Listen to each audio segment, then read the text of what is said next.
niveau de l'algorithme, qu'est-ce qui a changé? C'est qu'on quantifie la bradycardie. Avant, on ne la quantifiait pas. Quel type de bradycardie, ça a peu d'importance. Bloc AV, Wien-Québec, 3e degré, ça n'a pas d'importance. Le traitement est le même. On veut tenter, par contre, d'identifier les causes réversibles qui pourraient être l'hypoxie ou les désordres électrolytiques. Si le patient est instable, on va vers le traitement. S'il est stable, on fait juste le monitorer et l'observer. Alors, le traitement demeure atropine, pacemaker, dopamine et épinéphrine en perfusion. Et quand on lit la Bible, on peut même parler de perfusion d'Isuprel, mais il ne faut pas que le patient soit hypotendu. Pour ceux qui sont instructeurs, avant 2005, l'algorithme de la tachycardie était notre bête noire. Il y avait à peu près 50 boîtes. Okay? Il était super compliqué. Maintenant, ils l'ont vraiment simplifié. Alors, ce qui a changé, c'est qu'on met aussi... Oups, Dr. Guerra qui est appelé. On quantifie la tachycardie, donc on dit qu'il faut que ce soit plus que 150 battements par minute. Il faut identifier les causes. Et là, il faut se poser 3 questions. Est-ce que mon patient est stable? Quelle est la largeur de mon QRS? Si mon QRS est large, je vais dans la boîte ici. Si mon QRS est mince, je m'en vais dans la boîte ici. Si mon rythme est régulier, ici, je peux donner de l'adénosine quand mon QRS est large, puis on me donne 3 propositions d'antiarythmiques. Et si mon rythme est irrégulier dans la boîte ici, je vais avec des bêta-bloqueurs ou des bloqueurs des canaux calciques. Et la phrase magique, c'est « Si vous n'êtes pas sûr, appelez un expert, votre patient est stable de toute façon. » Il est apparu trop tôt.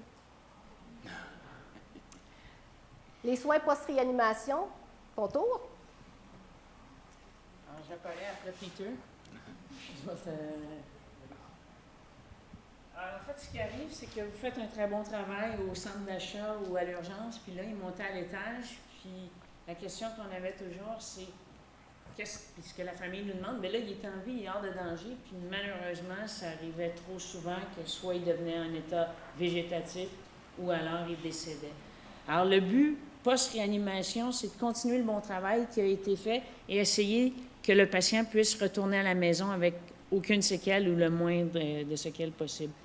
Ce que l'on fait, bon, le patient revient, on continue à optimiser la ventilation, l'oxygénation. Évidemment, on traite l'hypotension, tout ce que l'on fait dans les soins intensifs habituels. Ici, on regarde si le patient est comateux. S'il commence à vouloir arracher le tube puis à nous parler, ce n'est pas un patient comateux et ce n'est pas un patient qu'on va mettre, comme on dit chez nous dans le frigidaire, qu'on va mettre en hypothermie pendant 24 heures. Ça prend un patient comateux. Il y a des critères pour ça. Habituellement, c'est une réanimation prolongée.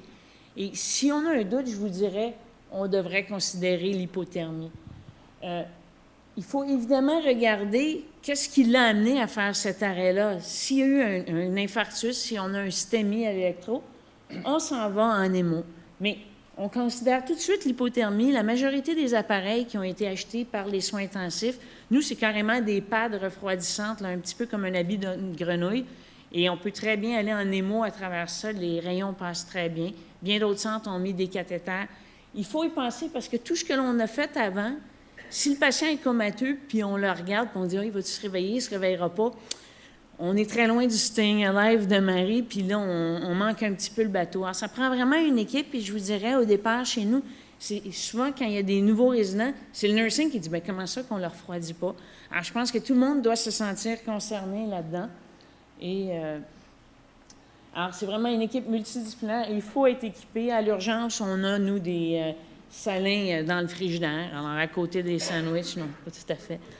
Alors, ce qu'on veut, c'est optimiser la fonction cardiovasculaire. Est-ce qu'il a fait un infarctus? Oui, non. Est-ce que c'est un gros défaillant qui a fait de la TV, puis il faut améliorer la perfusion aux organes vitaux? Ça, on n'est pas pire dans les soins intensifs. Il faut trouver la cause et il faut contrôler la température. Les premières études, est-ce qu'il y en a des gens qui savent de quand ça date l'hypothermie après arrêt cardiaque? Ça fait-tu plus que 10 ans? Ça date de la guerre de Napoléon. Napoléon considérait qu'il ne comprenait pas ces armées qui étaient en Afrique du Nord, quand il y avait des traumas importants, ils mouraient tous. Puis quand il était en Russie, en même temps, il y avait un taux de mortalité nettement inférieur. C'était de l'hypodermie naturelle. En fait, il faisait pas mal plus froid que 32 à 34. Et c'est comme ça que les premières études ont été faites, même au début du 20e siècle. Sauf que là, on essayait de reproduire les conditions de Sibérie, alors on essayait de les refroidir pas mal, puis on avait un paquet de troubles métaboliques et ça ne fonctionnait pas. Là, on a des études qui nous disent 32 à 34 pour à peu près 24 ans. Ce qu'on veut, on essaie de prévenir quand on reperfuse un cerveau, il y a un paquet de mécanismes qui se mettent en branle, des radicaux libres, et ce que l'on veut, c'est prévenir la défaillance multiorganique et essayer de sauver le cerveau maintenant que le cœur est sauvé. On essaie de traiter rapidement les convulsions et on commence à l'examiner une fois qu'il est chaud. Alors, je peux vous dire qu'on a des patients qui avaient même plus de réflexes cornéens. Alors, quand on commence ça, les résidents, ils faisaient l'examen neuro. Nous, comme cardiologues, on est bien contents parce qu'on est mauvais dans les examens neurologiques. Alors, pendant 24 heures, j'ai rien à faire. Là, on dit, il n'y a plus rien à faire, il n'y a plus de cornéen. On va lui donner 24 heures. C'est un patient qui, 48 heures après, est sorti en nous serrant de la main de l'hôpital.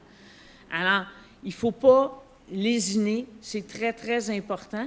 Et ça nous donne aussi 24 heures si le patient ne récupère pas pour penser, est-ce qu'il peut être un donneur? Ce ne sera pas un donneur cardiaque, très certainement, mais il y a des dizaines de milliers de patients en attente de greffe rénale, hépatique, qui peuvent peut-être bénéficier. Mais ce que l'on veut, c'est que lui, il retourne en nous serrant la main, il retourne à la maison. Alors, ce qu'on fait, on l'oxygène, on essaie d'éviter l'hyperoxygénation, comme nous a dit Dr. Vadeboncoeur ce matin. Je ne rentrerai pas plus dans les détails. Situation particulière, on a mis cette photo-là pour le Dr. White.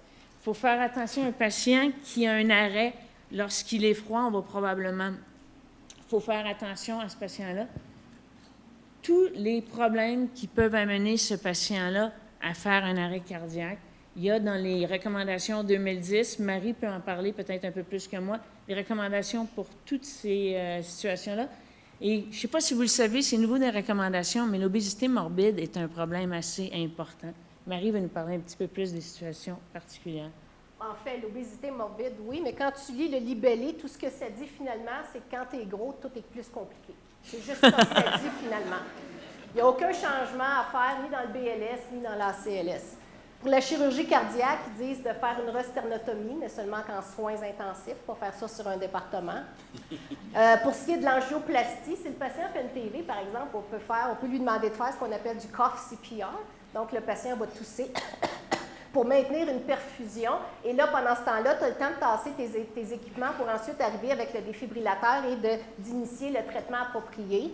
Pour ce qui est de la tamponnade, on dit que si le patient est en arrêt cardiaque, on peut aller mettre l'aiguille sans échographie, mais s'il n'est pas en arrêt cardiaque, il faudrait que ce soit fait sous écho.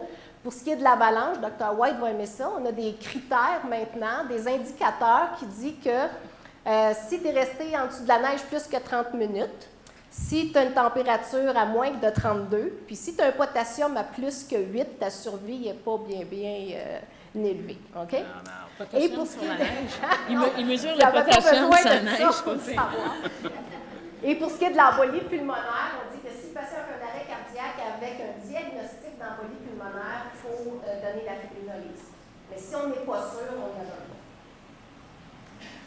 Pour ce qui est du syndrome coronarien, rapidement, l'oxygène n'est plus nécessaire si le syndrome coronarien est non compliqué, pourvu qu'on ait une saturation à 94 %. Puis la deuxième slide revient un peu à ce qu'il disait pas deuxième slide, mais deuxième partie revient un peu à ce que disait Dr. Vadeboncoeur. La morphine doit être utilisée avec précaution chez les patients avec angine instable ou non-stémie suite à l'observation d'un taux élevé de mortalité. Donc, il faudrait privilégier l'usage de la nitro pour soulager la douleur plus que la morphine. Puis ça, c'est une étude comparative qu'ils ont faite avec toutes les données qu'ils ont répertoriées dans Cruiser. L'AVC, bon, il n'y a pas grand-chose.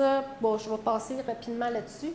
Le plus grand changement en 2010, c'est que notre fenêtre a passé de 3 à 4,5 heures pour administrer la fibrinolyse. On a aussi simplifié le traitement de l'hypertension. Et voici les critères des patients. Il faut qu'il y ait un diagnostic de AVC ischémique avec un déficit neurologique de 3 à 5 heures suivant le début des symptômes. Et ça, les critères d'exclusion qui sont là, c'est tout simplement parce que ces patients-là n'ont pas été inclus dans l'étude, donc on les exclut tout simplement. OK, tu reprends la parole. Je reprends la parole. Alors, quand on a commencé à se... Ben, en fait, ça fait plusieurs années, mais il y a 5 ans, quand je suis arrivée au comité de réanimation, des fois, tu arrives et tu es un peu exalté. Serge aussi, il me regarde, mais tu es un peu exalté, on va s'occuper. Tout le monde va être formé en ACLS. Alors, il y avait une grande volonté du nursing de dire, bon, on va s'entraîner, tout ça. Un petit wake-up call, il y a des gens qui n'avaient la dernière formation de base en RCR datait de quand ils avaient fait leur cours de cégep. Et dans certains étages, je suis sûre, dans vos hôpitaux aussi, l'âge moyen est de quelques décennies plus tard. Alors, puis après, on se demandait pourquoi on arrivait sur ces étages-là, puis c'était toujours compliqué, un code à ces étages-là. Alors, ça a été le premier wake-up call. Avant de faire de la CLS, on va reformer tout le monde en BCLS pour faire en sorte que le patient est pris en charge beaucoup plus rapidement. Parce qu'il y a toujours les mêmes aussi qui se retiraient parce qu'ils ne se sentaient pas à l'aise. Par la suite, on est allé en ACLS et on a mis beaucoup d'affaires sur le travail d'équipe. Actuellement, il n'y avait pas beaucoup de données, mais on en a acheté un finalement, un mannequin high-tech. Mais il faut réaliser que le mannequin tout seul, en termes de formation, n'améliore pas la survie des patients. Il faut pratiquer et revenir. C'est pas parce qu'on a fait notre BCLS il y a 40 ans qu'on est à date. Et c'est pas parce qu'on est cardiologue et que notre ACLS date de notre résidence, ce qui était la situation de la majorité de mes collègues, qu'on est encore bon 20 ans après. Ça a changé, on est un bon cardiologue, mais il y a des choses qui doivent être protocolées et qu'on doit faire.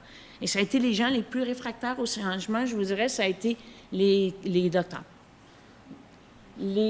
Alors, on essaie d'être à l'intérieur de 2 ans. C'est un gros contrat. Et on a fait une simulation avec Marie. Je ne sais pas si tu veux qu'on en parle. Attends, je pense qu'on a une autre diapo. Oui, on en a une diapo qui s'en vient. C'est possible d'avancer. Alors, on a commencé à faire une simulation avec des briefings, mais je vais y revenir. Alors, qu'est-ce qu'on a fait? Bien là, on voulait former tout le monde en RCR. Ça prend des moniteurs. Y a-t-il des volontaires dans la salle? Alors, qui on voulait former? RCR, c'était clair, nous, que c'était tout le monde. Du balayeur au chirurgien cardiaque, tout le monde devrait être formé en réanimation de base. En ACLS, on est allé par équipe, beaucoup de personnel infirmier, inhalothérapeute, physiothérapeute et pharmacien. Alors, les pharmaciens, chez nous, ont un pagette de code, puis ils viennent avec nous. Alors, pour faire en sorte qu'on ait vraiment un niveau à tous les niveaux. Les inhalothérapeutes de nuit ont tous été formés. Pourquoi? Bien, il y a moins de monde la nuit, puis tu essaies d'avoir le plus des gens qui sont compétents. Alors, qui est formé? On a réglé la question. Comment? Ça prend des moniteurs. On a été obligé de former. Et Nancy Chénard, qui est dans la salle, tu peux peut-être te lever parce que c'est Nancy qui a coordonné tout ce côté organisationnel-là pour former des dizaines de moniteurs BCLS et ACLS. On a été formés au départ par... on a refait notre ACLS, mais on a eu la chance que le hasard ou le bon Dieu, je ne sais pas, mette Marie sur notre route. Et donc, c'est Marie qui est en charge aussi de tous les médecins qui sont des instructeurs ACLS. À quelle fréquence? C'est notre gros point actuellement. On a formé plus de 300 personnes.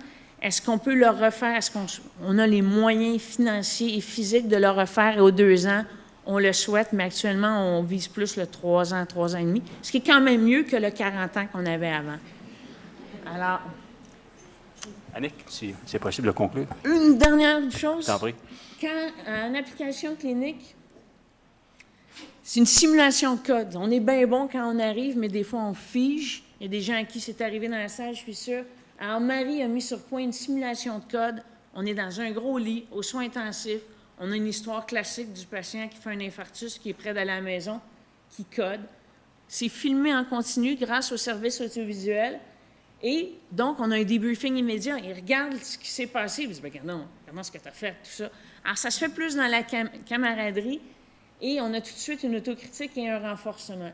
Est-ce que ceci va avoir une amélioration sur les résultats intra-hospitaliers? On ne sait pas. Mais actuellement, chaque unité de soins a eu ces simulations grâce à Marie et Nancy. Et donc, j'aimerais les remercier. Et sur ça, j'ai fini, Michel. Pas de problème. Merci. Je vous remercie beaucoup.